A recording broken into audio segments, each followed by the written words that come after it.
Chapter 5. You promised in the first book to explain in book 2 a long list of larger things, such as time and space, love and war, good and evil, and planetary geopolitical considerations of the highest order. You also promised to further explain in some detail the human experience of sex. Yes, I promised all those things. Book 1 had to do with more personal inquiries, with one's life as an individual. Book 2 deals with your collective life on the planet. Book 3 concludes the trilogy with the largest truths, the cosmology, the whole picture, the journey of the soul. Taken together, my best current advice and information on everything from tying your shoe to understanding your universe. Have you said all you're going to say about time? I've said all you need to know. There is no time. All things exist simultaneously. All events occur at once. This book is being written, and as it's being written, it's already written. It already exists. In fact, that's where you're getting all this information. From the book that already exists. You're merely bringing it into form. This is what is meant by, even before you ask, I will have answered. This information about time all seems, well, interesting, but rather esoteric. Does it have any application to real life? A true understanding of time allows you to live much more peacefully within your reality of relativity, where there is experienced as a moment, a flow, rather than a constant. It is you who are moving, not time. Time has no movement. There is only one moment. At some level, you deeply understand this. That is why when something really magnificent or significant occurs in your life, you often say it as if time stands still. It does. And when you do also, you often experience one of those life-defining moments. I find this hard to believe. How can this be possible? Your science has already proven this mathematically. Formulas have been written showing that if you get into a spaceship and fly far enough, fast enough, you could swing back around toward the Earth and watch yourself taking off. This demonstrates that time is not a movement, but a field through which you move. In this case, on spaceship Earth. You can say it takes 365 days to make a year. Yet, what is a day? You've decided quite arbitrarily. I might add that a day is the same time it takes your spaceship to make one complete revolution on its axis. How do you know it's made such a spin? You can't feel it moving. You've chosen a reference point in the heavens, the sun. You say it takes a full day for the portion of the spaceship. You are on to face the sun. Turn away from the sun, then face the sun again. You've divided this day into 24 hours, again, quite arbitrarily. You could have just as easily have said 10 or 73. Then you divided each hour into minutes. You said each hourly unit contained 60 smaller units called minutes, that each of those contained 60 tiny units called seconds. One day, you noticed that the Earth was not only spinning, it was also flying. You saw that it was moving through space around the sun.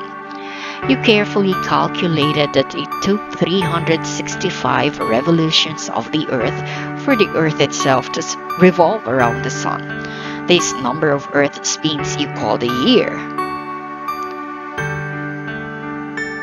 Things got kind of messy when you decided that you wanted to divide up a year into smaller units than a year but larger than a day. You created the week and the month, and you managed to get same number of months in every year, but not the same number of days in every month. You couldn't find a way to divide an odd number of days, 365, by an even number of months, 12. So you just decided that same or some months contained more days than others.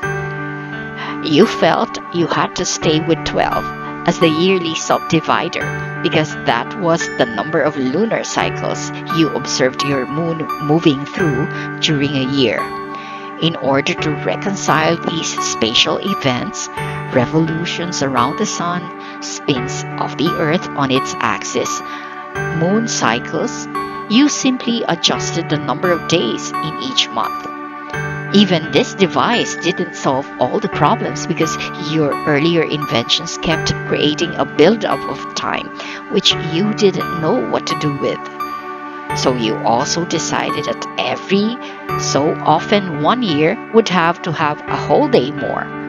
You called this leap year and joked about it, but you actually live by such a construction. And then you call my explanation of time unbelievable? Wow, I'm beginning to, on a theoretical level, yes. Good. I've explained it to you here very simply, so that a child could understand it. It may not make good science, but it produces good comprehension. Right now, physical objects are limited in terms of their speed, but non-physical objects, my thoughts, my soul, could theoretically move through the ether at incredible speeds. Exactly, precisely. And that is what happens often in dreams and other out of body and psychic experiences. You now understand deja vu. You probably have been there before. But if everything has already happened, then it follows that I am powerless to change my future. Is this predestination? No, don't buy into that. That is not true. In fact, this setup should serve you, not disserve you. You are always at a place of free will and total choice, being able to see into the future or get others to do it for you should enhance your ability to live the life you want, not limit it. How? I need help here. If you see a future event or experience you do not like, don't choose it. Choose again. Select another. Change or alter your behavior so as to avoid the undesired outcome. But how can I avoid that which has already happened? It has not happened to you yet. You are at a place in the space-time continuum where you are not consciously aware of the occurrence. You do not know it has happened. You have not remembered your future. This forgetfulness is the secret of all time. It is what makes it possible for you to play the great game of life. I'll explain later. What you do not know is not so. Since you do not remember your future, it has not happened to you yet. A thing happens only when it is experienced. A thing is experienced only when it is known. Now let's say you've been blessed with a brief glimpse, a split-second knowing of your future. What's happened is that your spirit, the non-physical part of you, has simply sped to another place on the space-time continuum and brought back some residual energy, some images or impressions of that moment or event. These you can feel, or sometimes another who has developed a metaphysical gift can feel or see these images and energies that are swirling about you. If you don't like what you sense about your future, step away from that. Just step away from it. In that instant, you change your experience, and every one of you breathes a sigh of relief. Wait a minute. Wow! You must know you are now ready to be told that you exist at every level of the space time continuum simultaneously. That is, your soul always was, always is, and always will be, world without end. Amen. I exist more places than one. Of course, you exist everywhere and at all times.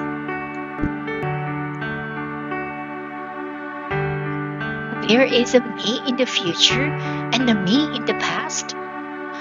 Well, future and past do not exist, as we've just taken pains to understand, but using those words as you have been using them, yes. There is a more than one of me? There is only one of you, but you are much larger than you think. So, when the me that exists now changes something he doesn't like about his future, the me that exists in the future no longer has that part of his experience? Essentially, yes. The whole mosaic changes, but he never loses the experience he's given himself. He's just relieved and happy that you don't have to go through that. But the me in the past has yet to experience this, so he walks right into it. In a sense, yes. But of course, you can help him. I can? Sure.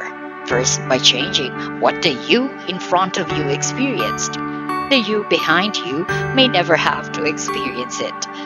It is by this device that your soul evolves. In the same way, the future you help, or the future you got help from his own future self, thus helping you avoid what he did not.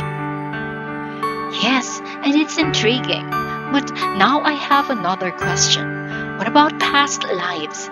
If I have always been me, in the past and in the future, how could I have been someone else, another person, in a past life? You are a divine being, capable of more than one experience at the same time, and able to divide yourself into as many different selves as you choose. You can live the same life over and over again in different ways, as I've just explained.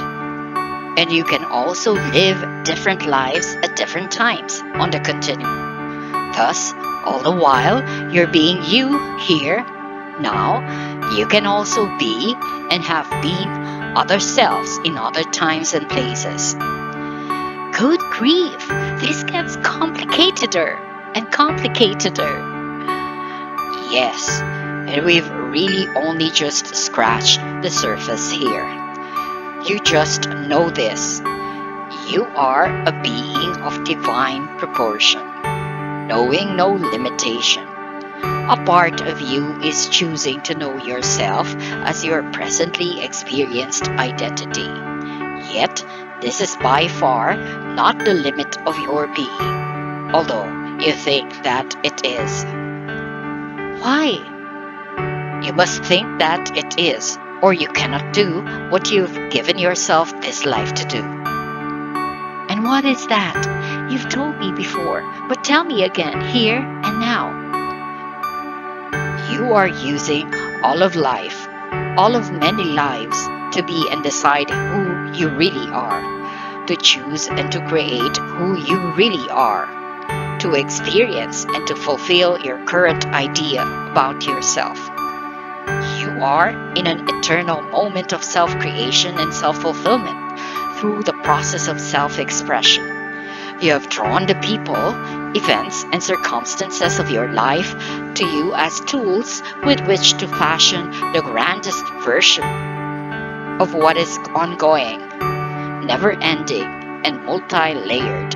It is all happening right now and on many levels. In your linear reality, you see the experience as one of past, present, and future. You imagine yourself to have one life, or perhaps many, but surely only one at a time. But what if there were no time? Then you'd be having all your lives at once. You are. You are living this life, your presently realized life in your past, your present, your future, all at once. Have you ever had a strange foreboding about some future event? So powerful that it made you turn away from it? In your language, you call that premonition. From my viewpoint, it is simply an awareness of your suddenly have of something you've just experienced in your future. Your future you is saying, hey, this was no fun, don't do this. You are also living other lives, what you call past lives, right now as well, although you experience them as having been in your past, if you experience them at all. And that is just as well. It would be very difficult for you to play this wonderful game of life if you had full awareness of what is going on. Even this description offered here cannot give you that. If it did, the game would be over. The process depends on the process being complete, as it is, including your lack of total awareness at this stage. So, bless the process and accept it as the greatest gift of the kindest Creator. Embrace the process and move through it with peace and wisdom and joy. Use the process and transform it from something you endure to something you engage as a tool in the creation of the most magnificent experience of all time, the fulfillment of your divine self. How? How can I best do that? Do not waste the precious moments of this, your present reality, seeking to unveil all of life's secrets. Those secrets are secrets for a reason. Grant your God the benefit of the doubt. Use your now moment for the highest purpose, the creation and the expression of who you really are. Decide who you are, who you want to be, and then do everything in your power to be that. Use what I have told you about time as a framework within your limited understanding upon which to place the constructions of your grandest idea. If an impression comes to you about the future, honor it.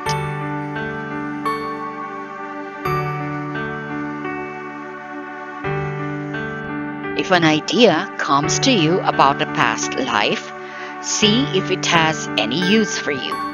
Don't simply ignore it. Most of all, if a way is made known to you, create, display, express, and experience your divine self in ever more glory right here, right now.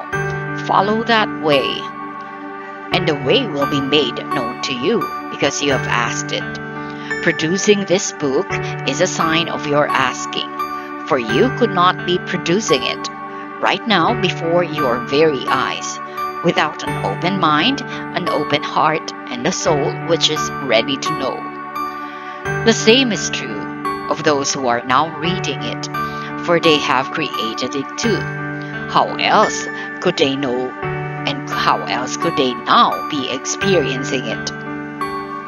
Everyone is creating everything now, being experienced, which is another way of saying that I am creating everything now, being experienced, for I am everyone. Are you getting the symmetry here? Are you seeing the perfection? It is all contained in a single truth. There is only one of us.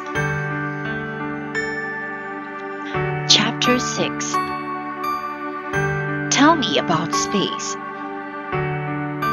Space is time, demonstrated. In truth, there is no such thing as space, pure empty space with nothing in it. Everything is something. Even the emptiest space is filled with vapors so thin, so stretched out over infinite areas that they seem to not be there. Then, after the vapors are gone, there is energy, pure energy. This manifests as vibration, oscillations, movements of the all at a particular frequency. Invisible energy is the space which holds matter together. Once, using your linear time as a model, all the matter in the universe was condensed into a tiny speck.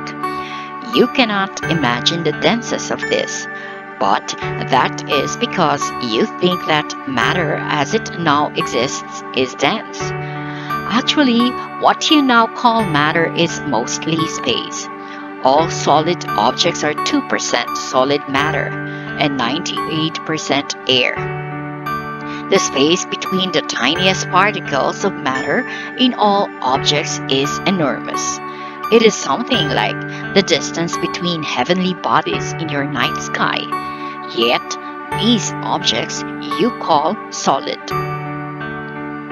At one point, the entire universe actually was solid. There was virtually no space between the particles of the matter. All the matter had the space taken out of it, and with the enormous space gone, that matter filled an area smaller than the head of a pin. There was actually a time before that time when there was no matter at all, just the purest form of highest vibration energy, which would call antimatter. This was the time, before the physical universe as you know it existed. Nothing existed as matter. Some people conceive of this as paradise or heaven because nothing was the matter. It is no accident that today in your language, when you suspect something is wrong, you say, "What's the matter?" In the beginning, pure energy, me, vibrated, oscillated so fast as to form matter, all the matter of the universe. You too can perform the same feat. In fact, you do every day. Your thoughts are pure vibration, and they can create physical matter. If enough of you hold the same thought, you can impact and even create portions of your physical universe. This was explained to you in detail in Book 1. Is the universe now expanding? At a rate of speed you cannot imagine. Will it expand forever? No. There will come a time when the energies driving the expansion will dissipate, and the energies holding things together will take over, pulling everything back together again. You mean the universe will contract? Yes, everything will, quite literally, fall into place, and you'll have paradise again. No matter. Pure energy, in other words. Me. In the end, it'll all come back to me. That is the origin of your phrase, "It all comes down to this." That means that we will no longer exist. Not in physical form, but you will always exist. You cannot not exist. You are that which is. What will happen after the universe collapses? The whole process will start over again. There will be another so-called Big Bang, and another universe will be born. It will expand and contract. Then it will do the same thing all over again, and again, and again, forever and ever. World without end. This is the breathing in and breathing out of God. Well, this is all again very interesting, but it has very little to do with my everyday life. As I said before, spending an inordinate amount of time trying to unravel the deepest mysteries of the universe is probably not the most efficient use of your life. Yet, there are benefits to be gained from these simple layman's allegories and descriptions of the larger process. Like what? Like understanding that all things are cynical, including life itself. Understanding about the life of the universe will help you to understand about the life of the universe inside you. Life moves in cycles. Everything is cyclical. Everything. When you understand this, you become more able to enjoy the process, not merely endure it. All things move cyclically. There is a natural rhythm to life, and everything moves to that rhythm. Everything goes with that flow. Thus it is written, for everything there is a season, and a time for every purpose under heaven. Wise is the one who understands this. Clever is the one who uses it. Few people understand the rhythms of life more than women. Women live their whole lives by rhythm. They are in rhythm with life itself. Women are more able to go with the flow than men.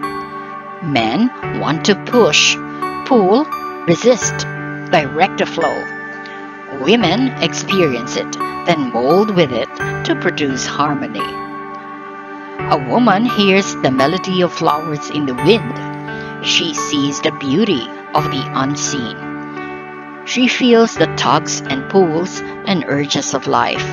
She knows when it is time to run and time to rest, time to laugh and time to cry, time to hold on and time to let go. Most women leave their bodies gracefully. Most men fight the departure. Women treat their bodies more gracefully when they are in them. Men treat their bodies horribly. That is the same way they treat life. Of course, there are exceptions to every rule. I'm speaking here in generalities. I'm speaking of how things have been until now. I'm speaking in the broadest terms. But if you look at life, if you admit to yourself what you are seeing, have seen, if you acknowledge what is so, you may find truth in this generally. Yet, that makes me feel sad. That makes me feel as though women are somehow superior beings, that they have more of the right stuff than men.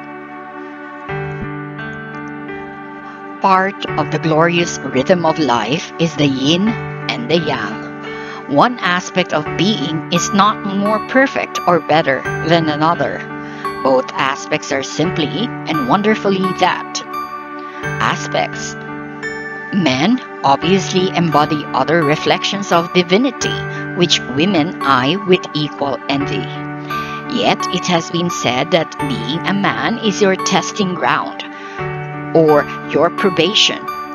When you have been a man long enough, when you have suffered enough through your own foolishness, when you have inflicted enough pain through the calamities of your own creation, when you have hurt others enough to stop your own behaviors, to replace aggression with reason, contempt with compassion, always winning with no one losing, then you may become a woman. When you have learned that might is not right, that strength is not power over, but power with, that absolute power demands of others absolutely nothing. When you understand these things, then you may deserve to wear a woman's body, for you will at last have understood her essence. Then a woman is better than a man. No, not better. Different. It is you making that judgment. There is no such thing as better or worse. in objective reality. There is only what is and what you wish to be. Hot is no better than cold, up no better than down, of point I have made before, right? Hence, female is no better than male. It is just what it is, just as you are what you are.